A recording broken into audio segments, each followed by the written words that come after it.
morning, I'm Diane in Hong Kong, and you're watching ViuTV News. Coming up on tonight's show. Reports say Donald Trump told confidants that he'll quit the Paris climate deal as G7 summit concludes with little to show. Kim Jong-un supervises new anti-aircraft weapon system and orders its mass production and deployment around the country, according to state media. Nearly 28 years to the day, vigil organizers plead with Hong Kong to never forget the Tiananmen Square crackdown. All right, first up, world leaders highlighted broad agreement on foreign policy problems at their Group of Seven summit in Sicily. But there was no getting away from the consensus that the gathering concluded with little progress on key issues, most notably regarding climate change. If it wasn't fiery enough inside, it certainly was outside. Hundreds of people took to the streets near the Group of Seven summit in Sicily, voicing their anger at what they see as inaction from the world leaders. Protesters clashed with police, who fired tear gas to disperse them. At the summit itself, it was a case of one taking on six on many matters. U.S. President Donald Trump pitted himself against the other leaders, frustrating them at having to revisit questions they'd thought were long settled. He ended up backing a pledge to fight protectionism, but following talks described by the German Chancellor as very dissatisfying, Trump refused to endorse a 2015 Paris Accord to fight climate change. He said he'd make his decision next week.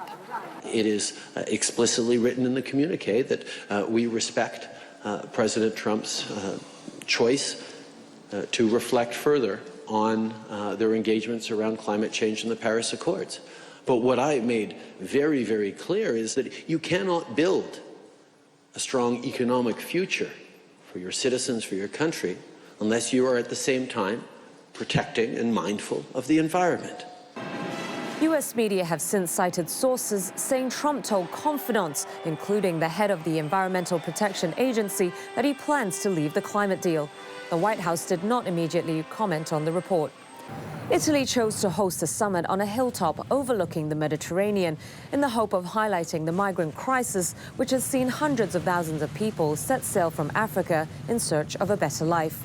But in the end, little was done to deal with the issue. The world's facing the deepest humanitarian crisis we've seen since World War II, and yet this G7 summit says nothing about that crisis. It's taking no action to address the fact that 20 million people are at risk of starvation as we speak. That's as the meetings concluded with far less consensus than expected, with just a 6-page communique issued compared to the 32 pages at the last G7 summit.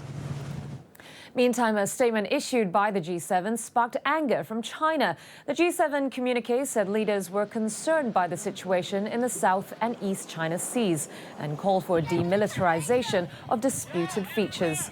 The Chinese Foreign Ministry said today that China is strongly dissatisfied with the G7 statement. It also said that the G7 and other nations should refrain from taking positions, respect the efforts of countries in the region in handling the disputes, and, quote, stop making irresponsible remarks. Well, Donald Trump skipped the traditional end-of-trip news conference on his return to Washington following his 9-day overseas journey. This as questions intensified over reports his son-in-law and senior advisor had contacts with Russians in December about opening a back channel of communications with Moscow. Asked about the reports, National Security Advisor H.R. McMaster said back-channeling was normal. He declined to speak specifically, however, about the case of Jared Kushner. Kushner is said to have participated in a conversation between McMaster's predecessor, Mike Flynn, and the Russian ambassador about a back channel as Trump prepared to take office. We have back channel communications with a number of countries. So generally speaking, about back channel communications, what that allows you to do is to communicate in a discreet manner. So it doesn't predispose you toward any sort of content of that conversation or anything. So no, I would not be concerned about it. North Korea successfully test-fired a new anti-aircraft guided weapon system, which is to be mass-produced and deployed around the country. That's according to the country's state media. There are growing concerns that Pyongyang has continued to pursue and develop its nuclear missile program despite UN resolutions. Joseph Kim has the latest from Seoul. North Korea's state media said that Kim Jong-un had oversaw a new type of anti-aircraft weapons system and called it successful. Now, details regarding this system has yet to be verified, as with many things from North Korea. But we know that North Korea has continued to try to enhance and improve its anti-aircraft weapons system since 2006, where it first started testing for it. Now, it does seem that this new system is trying to improve its surface-to-ground missiles, but more analysis is going to be needed in regards to whether this is a successful system or not. But the agency that did produce and make this system is one that continues to help North Korea improve their nuclear and weapons program. North Korea's weapons program has continued to rapidly advance and improve in recent months, as we've seen this month that they successfully test-fired a intermediate and mid-long-range missile, and as well as is expected that they could possibly conduct their 6th nuclear test. The United States, Japan, and South Korea have all condemned this move, as well as the international community, with the UN strongly condemning it and renouncing that North Korea continue to improve and try to develop its nuclear and missile program. But North Korea says that it's for self-defense and that they'll continue to pursue this. Now, the big question is whether South Korea's new president, Moon Jae-in, his new tactic of diplomacy and pressure will be able to perhaps create a change in the current situation where tensions continue to rise on the Korean peninsula. And that was Joseph Kim there reporting from Seoul.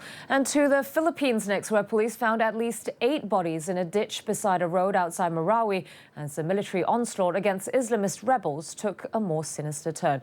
Do be warned that there are some graphic images to follow. 9 spent bullet casings were found on a blood-stained patch of road outside the city. The hog-tied corpses bore placards reading "hypocrite" in Arabic.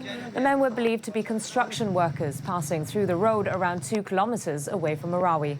The military says a takeover of Marawi is aimed at winning Houthi rebels recognition from the Islamic State group as a Southeast Asian affiliate. Local news now, and one of the darkest moments in modern China, the Tiananmen Square crackdown, will be commemorated next week. But here in Hong Kong, interest in the yearly vigil has been slipping. So ahead of the 28th anniversary, organisers have tried to drum up fresh support for the cause. Joel Arby reports. The words Tiananmen Square drum up so many emotions here in Hong Kong. This is the only place on Chinese soil where you're going to see large-scale demonstrations to commemorate the brutal Chinese government crackdown on June 4.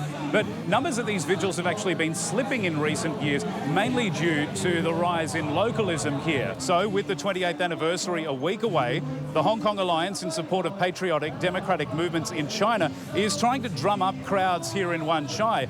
Banners calling for vindication, replica tanks, and even a coffin being taken through the streets here. It is a powerful message, but the crowd of several hundred, you'll see that not many are actually from a younger generation. They're the older generation, and Alliance organisers are concerned about this big age gap.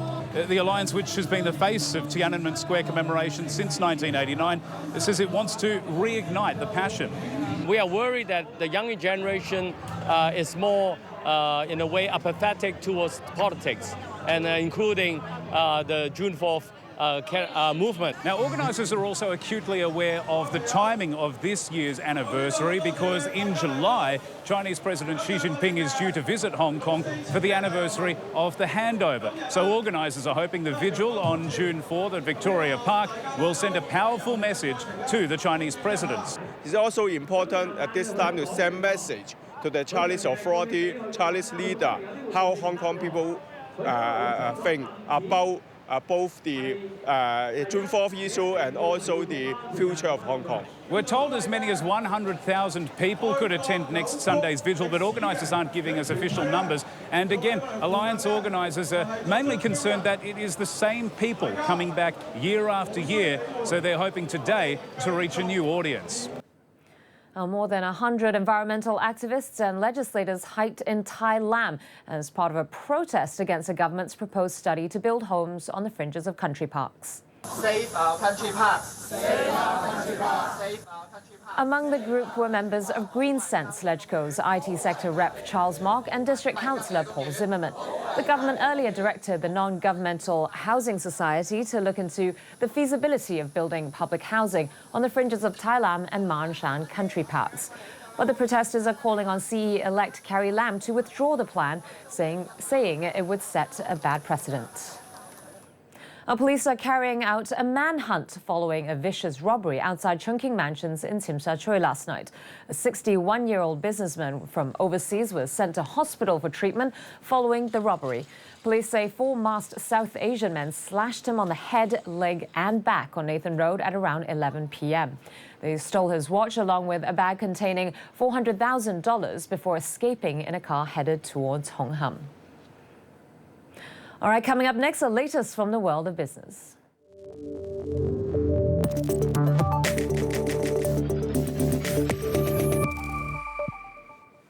Financial Secretary Paul Chan has once again hit back at credit ratings agency Moody's, calling its grounds for downgrading Hong Kong